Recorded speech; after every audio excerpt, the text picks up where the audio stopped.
माफ करना, पहली गाड़ी ली और जब स्टेज पे आते तो लोगों के चेहरे नजर आ जाते हैं। पहली गाड़ी ली, पहले लोग बोलते थे देखेंगे डायमंड बनेगा, देखेंगे गाड़ी आएगी, देखेंगे बोला करते थे लोग। पहली गाड़ी आई तो लोगों ने थोड़ा सपोर्ट किया, काम तो बढ़िया है, चल सकता है। एक बात और बोल दी बीच में कि जो पहले जुड़ते हैं वो कमाते हैं, पहले जुड़ते हैं वो कमाते हैं। मलाई तो ऊपर वाले लोग खाते हैं, लेकिन लोगों को तो पता नहीं है कि पतीले की ऊपर की मलाई खाने में उतना मजा नहीं है जितना खुरच के खाने में मजा आता है। Thank you. और एक बात जरूर कहना चाहूंगा कि जब पहली बार इस बात कर रहा था, मैं पहली बार जब बिजनेस के लिए गया, आते ही धुलाई हो गई, डिसीजन सामने थे। लेकिन एक बड़ी चीज जरूर कहना चाहूंगा कि खुशकिस्मत होते हैं वो लोग जिनको अपने फादर साहब से मार खाने का मौका मिलता है, क्योंकि अगर उनकी मार मेरे पे ना पड़ी होती तो बंदा मैं भी नहीं बना होता आज। Thank you.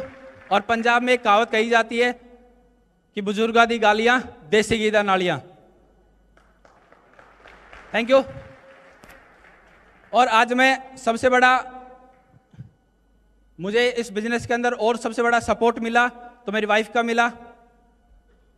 उन्होंने हर जगह, जहां मुझे मायूसी लगी, जहां मुझे लगा मुझे बहुत, क्योंकि बहुत सारे लोगों को बोला जाता है फैमिली के साथ बिजनेस करो, फैमिली के साथ, लेकिन नहीं, फंक्शन में आने के लिए बहुत सारे लोगों को बोला गया अपनी मैडम को या माँ बाप को लेके आना है साथ, नहीं ध्यान देते। हर फंक्शन में मैडम को साथ ले गया, क्योंकि कारण दो थे मेरे सामने, क्योंकि आदमी दो तरीके से बिजनेस करता है, एक इंटरनल और एक एक्सटर्नल, यानी अंदरूनी सपोर्ट की वजह से और एक बाह्य सपोर्ट की वजह से। लेकिन अगर अंदरूनी सपोर्ट जब तक नहीं मिलेगी तब तक बाह्य सपोर्ट भी काम नहीं कर पाएगी। सच बात है कि नहीं?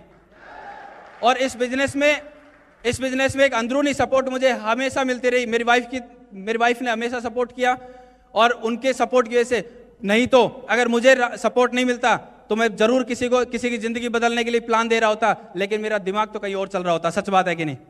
घर में कोई लड़ाई हो गई, कोई बात हो गई, और उनको नहीं पता मैं क्या कर रहा हूं, क्या बिजनेस कर रहा हूं। रात को लेट भी आना होता था, 12, 1, 2 बजे तक आते थे, कई बार आना भी नहीं हो पाता था।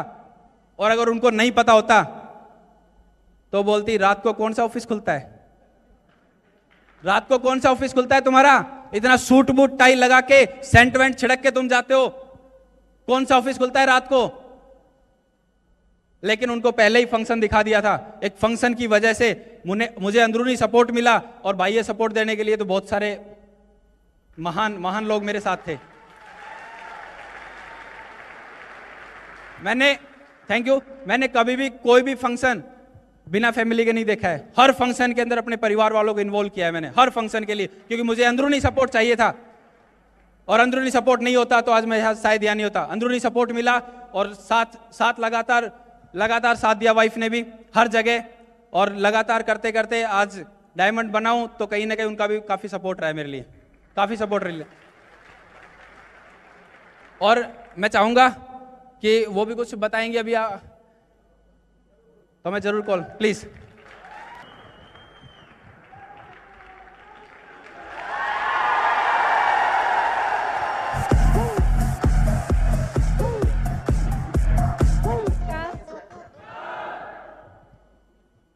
सबसे पहले आप सब लोगों को यहाँ पे आने और हमारी खुशियों में शामिल होने के लिए धन्यवाद देना चाहूंगी।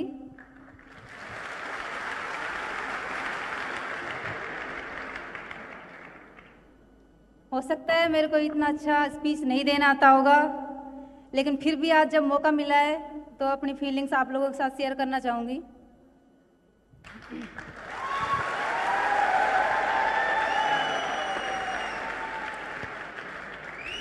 जब मेरी इनसे शादी हुई थी तो ये दिल्ली स्टडी कर रहे थे अपनी, और मैंने 12th कर ली थी BSTC करके, फिर मेरी BA चल रही थी। और जैसे सब लोगों की सामान्य सी सोच होती है, मेरी और मेरे घर वालों की भी यही सोच थी कि ये जॉब करेंगे, यही ख्वाहिश थी और यही सपना था कि भाई नौकरी करेंगे, कोई ना कोई जॉब करेंगे। लेकिन बाद में जब धीरे धीरे पता चला इस बिज़नेस के बारे में, तो पापा फ़ोन करते तो यही बात पूछते, कब जा रहे हो दिल्ली, पेपर कब हैं, ये है, और ये टालते रहते थे। लेकिन जब प्रॉपर रूप से इन्होंने ये बिज़नेस शुरू कर दिया और ट्रेनिंग बीच में ही छोड़ दी, तो मेरे पापा को विशेष रूप से और हमारे सब घर वालों को झटका सा लगा एक, और सब परेशान हो गए, मैं भी साथ में। और रहते में क्या हुआ, मेरे पापा के कोई दोस्त थे मिलने वाले, उन्होंने मेरे पापा से मेरी शादी के बारे में पूछा कि आपकी बड़ी वाली लड़की की शादी हो गई, तो फैमिली के बारे में पूछा। पापा ने सब बताया कि ऐसे ससुर जी हैं जो पीटीआई हैं।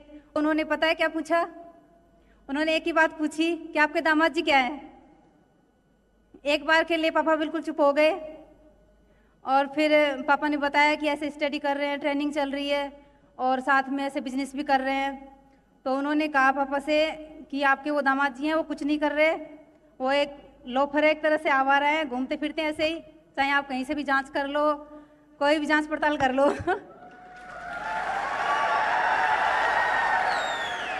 घर वाले सब टेंशन में आ गए और मेरे पापा ने बात करी तो मैं भी थोड़ी परेशान सी रहने लग गई।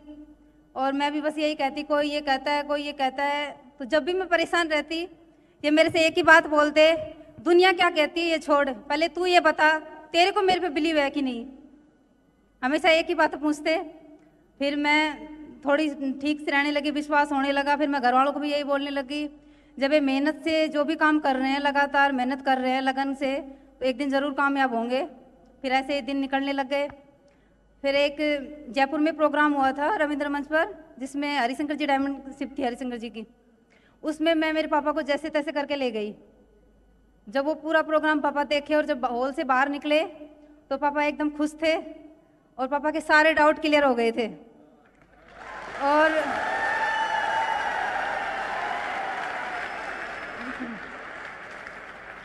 उसके बाद मेरे पापा ने ना तो कभी इनके बारे में, ना ही इस कंपनी के बारे में कोई नेगेटिव बात नहीं करी।